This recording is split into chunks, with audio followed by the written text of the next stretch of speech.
Hello. I'm so happy to be here. Thank you for inviting me. It's just really, truly my delight. There are no accidents. I just don't believe in accidents in the universe. And y'all winging it, that was fabulous music, but wait till you, I'm just really excited about the title of that last song. That was perfect. Just thanks. It's wonderful to be here. I really also want to particularly thank a number of personal friends and family that came to support me today. It means a lot to me. Thank you very much. I was really enthusiastic about the theme, honoring our differences. Now, often when I'm asked to speak, I get to choose my topic. In this case, it was kind of handed to me, and that makes me stretch a little bit more, but it's always good. I like that. I stretch a lot in a lot of ways lately. I'm fairly new at the practice of meditation. I don't consider myself like a professional or anything, but I'm getting better. And a couple weeks ago, so I've known I was going to speak for a number of weeks, and I put that in the back of my mind, and I allow it to ruminate and just look as I live my life and see what kind of messages come to me. But in my meditation one evening, I specifically asked, what happens when we honor our differences? And a very specific, exact sentence came right back to me. Your circle of love increases. Is that cool? He didn't show up today so they could sing that song. It's like there's no accident. I sat there and went, oh, this is awesome. Now, I was in Houston a couple of weeks ago visiting some of my children and grandchildren, and as Linda mentioned, I was widowed a few years ago. My grandchildren called my husband Papa, and I was on the phone with a gentleman, and one of my grandchildren was in the room, and when I got off the phone, my little grandson looked at me and he said, Gammy, do you still love Papa? And I went over to him. It was such a perfect moment for me to look him in the eyes and tell him, of course, I still loved Papa, that nothing could ever take that away, but that we each have an infinite capacity for love.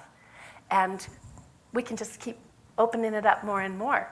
He was my second grandson born, and I have 14 grandchildren now, so I hope there's an infinite capacity. Mine seems to keep going.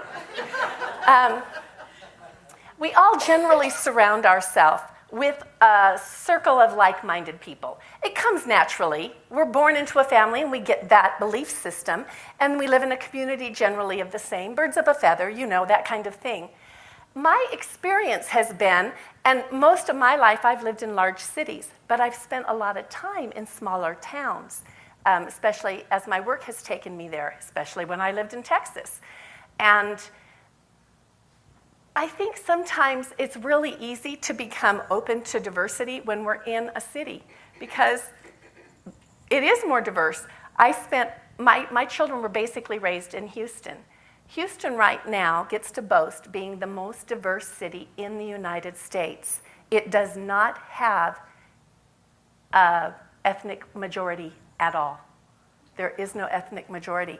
I lived that. So my children were very used to all kinds of that kind of diversity, but when you get ethnic diversity, you get to all kinds of other diversity. Smaller towns, we sometimes, I lived in Texas. I know what redneck means, okay?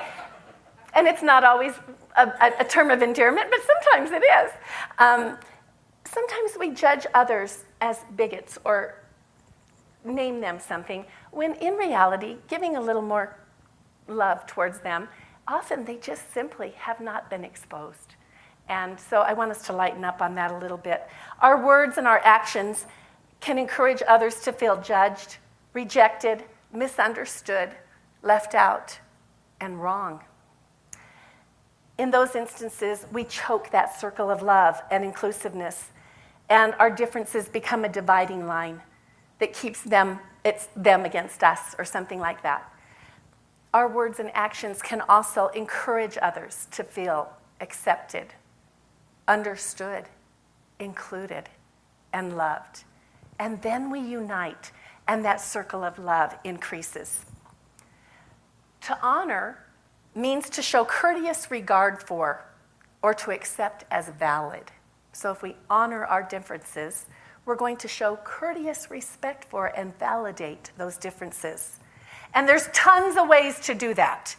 And I'm going to just visit with you about one tiny one that I think, well, it's the one that I felt to share with you today, and it's one that I've been working on for months and months and months.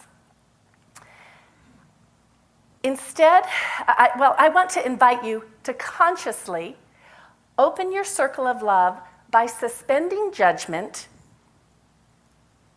of wrong and bad.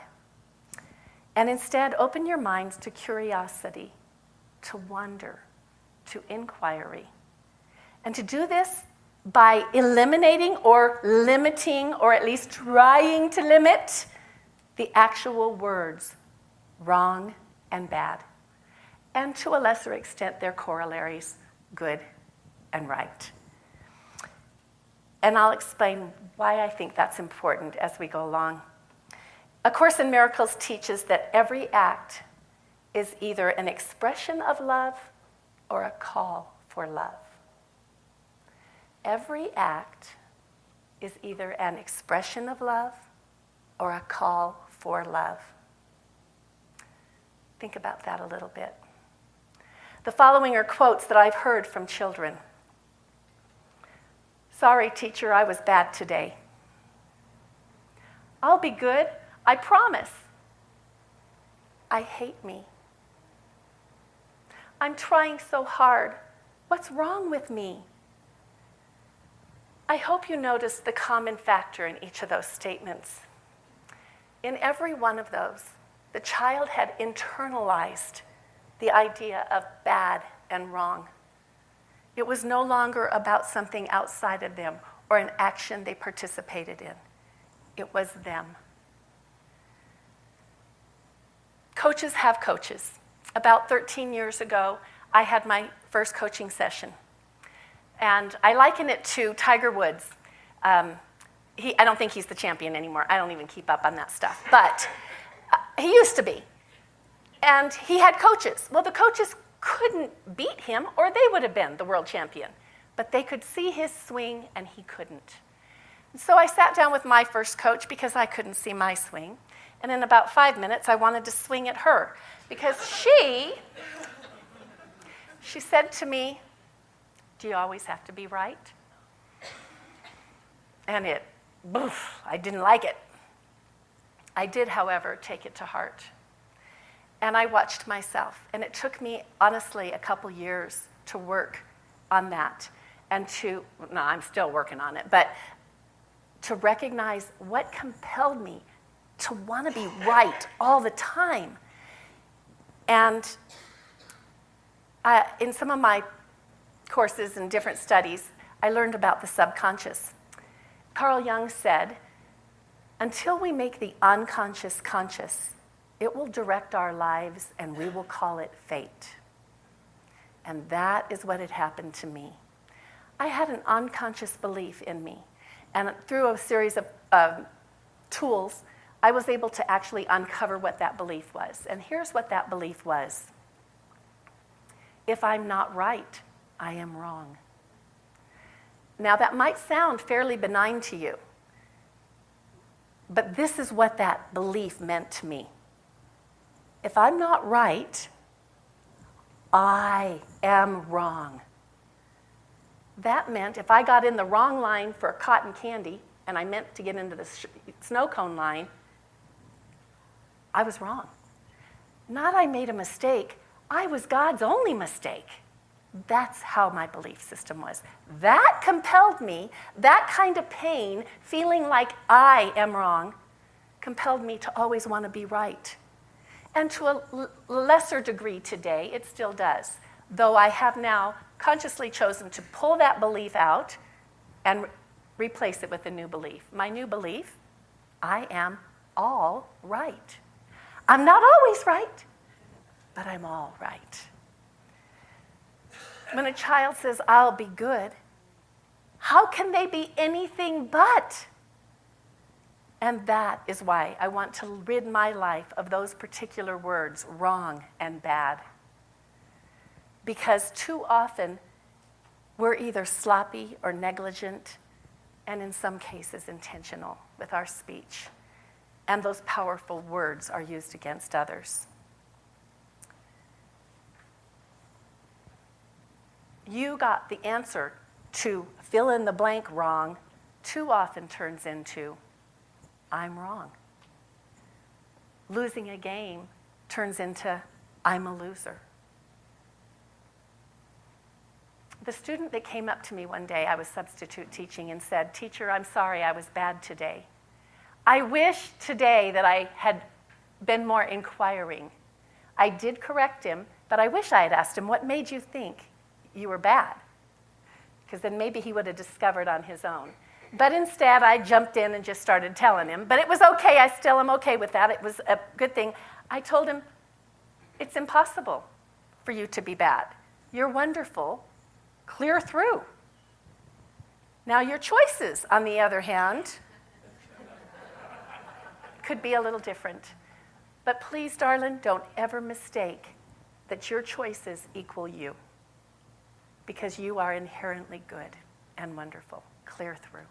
I wanted to hold him in my arms and heal that hurt that came from his mouth, that he would say the words, the powerful words, I am, and follow it by anything other than something uplifting and wonderful.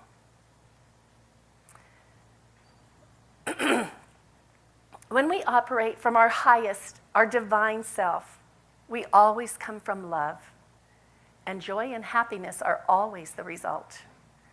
And when we operate from our ego, which is fear-based, the results are painful for us and often for others. In my life coaching practice, I've found a common thread among literally every single one of my clients. They've been beating themselves up because, excuse me, they think something is wrong with them. In fact, often they use the phrase, "What's wrong with me?" Do you ever hear that in your own head? In the results book, Wally Minto says, the fear of being criticized, condemned, or called wrong by someone else is one of the strongest fears in the human race.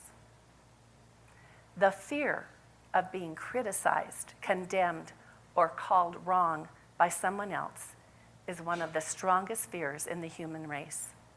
No one wants to be wrong. Our beliefs, our biases, our assumptions, traditions, habits, all of those things, they distort our vision. And we look at others and even ourselves and we judge. We judge things wrong. We judge them incorrectly wrong. This comes from our ego, because the ego thrives on judgment, blame, and shame, and it always wants to be right. Ego tries to convince us that we can prop ourselves up by tearing others down, and it never works. In our minds, we can be right about anything. We can justify anything to make ourselves right. And in fact, when a child or an adult has a belief that they are wrong, in order for them to be right, they have to be wrong. And that might sound like confusion to you, but it's actually incredibly profound. That's what propels people to continue with behaviors that they continue with often. Now, I do believe the universe is so kind, and it just delivers to us these wonderful messages, just in the nick of time all the time, always right on time. Last week, I had the pleasure of hosting in my home a couple that I knew in Austin, Steve and Karina Palmer. They're fabulous people. They moved to St. George, and they were coming up for the weekend and spent the weekend with me. I haven't seen them in a couple years. Stephen is a ghostwriter. He has authored some New York Times best-selling books. He's one of the most brilliant people I've ever known. Philosophically, I could listen to him all the time. I want to adopt them. They're about the age of my children. Thankfully, they'll let me just be their friend and Mama Sally, which works. He writes prolifically, and he wrote and came last weekend and shared with me a little short story that he had written. I'm going to share with you a summary of that very short story, and it's called Beyond Right and Wrong. The story begins in a place called the Land of Right and Wrong. In the land of right and wrong, there were good people and bad people, right choices and wrong choices. The land was governed by strict rules and standards. The good people who kept the rules were praised and rewarded, and the bad people who broke the rules were condemned and punished. People judged each other according to how well they conformed to the rules. They also judged themselves. Guilt, shame, and judgment were tools used often and liberally in the land of right and wrong. In the story, one of the good girls begins to have questions. Were so many other people really bad? She had observed a neighbor that was born into a bad family, and it caused her to question, were they wrong? Was it that simple? It made no sense. The simplistic answer she had been given no longer satisfied her. She had so many questions, and she began searching for answers.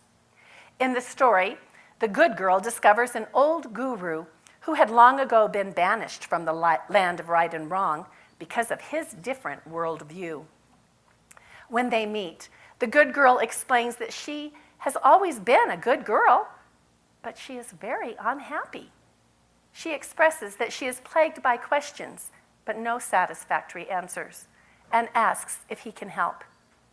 The old guru then explains that he comes from a faraway land called the land of happiness, and that it is very different than the land of right and wrong.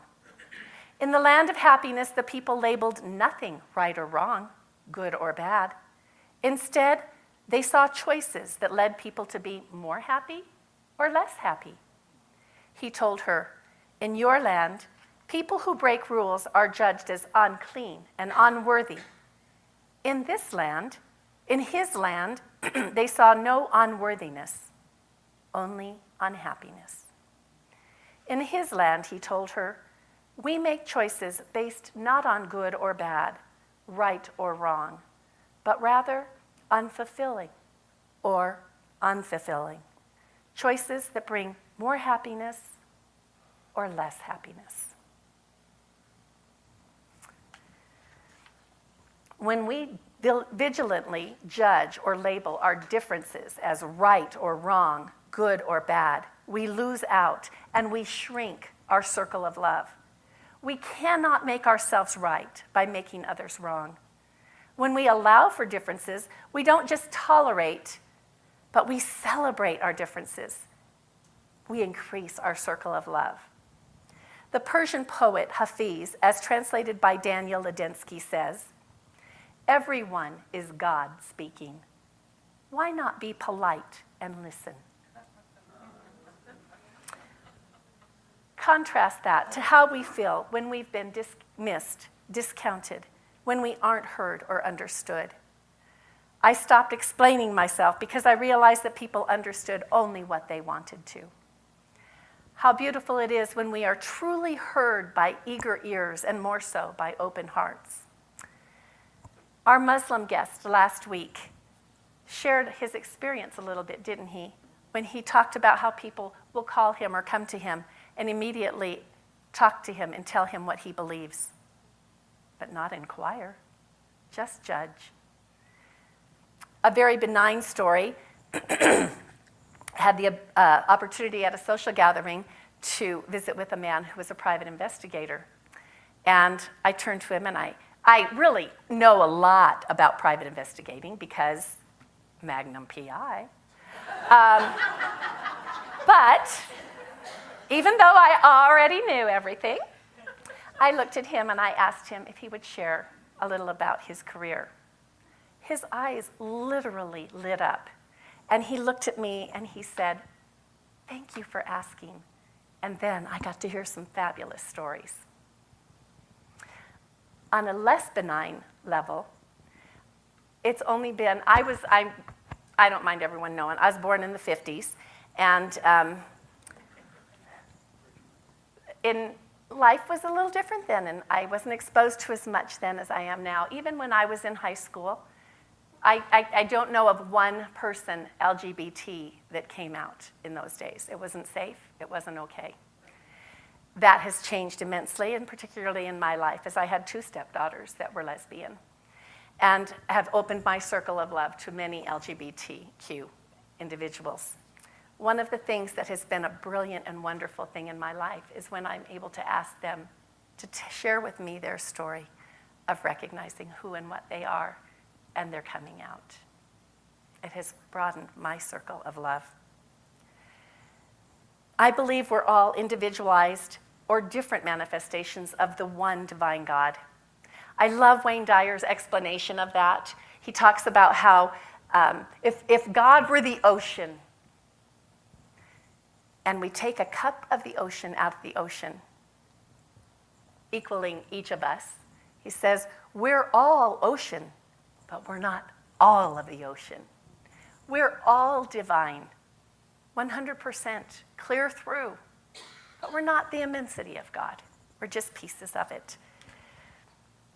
I encourage you to begin limiting, possibly eliminating the words wrong and right, good and bad, and instead, with curiosity and wonder, make an inquiry. What happens when we honor, show courteous regard for, and validate our differences? Our circle of love increases. I celebrate your divinity, and I celebrate and honor your differences than me. And now, as our practitioners are coming forward, let's move inside as we prepare to begin to be in prayer together. I thank you today that we are such a diverse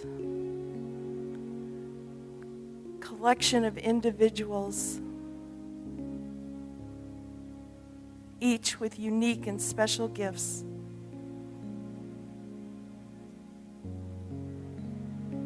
Each with so much to teach the rest of us.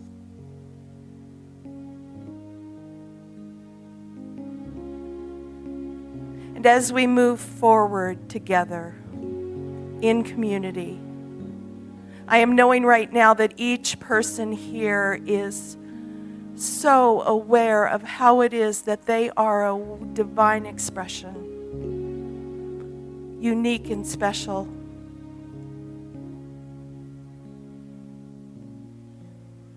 And that we are all being called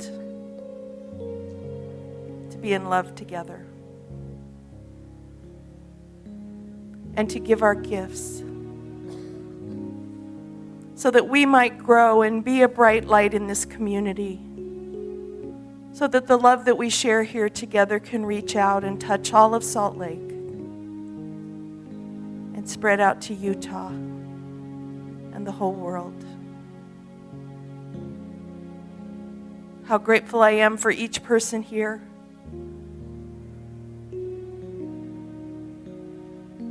And I give thanks as together we say, and so it is.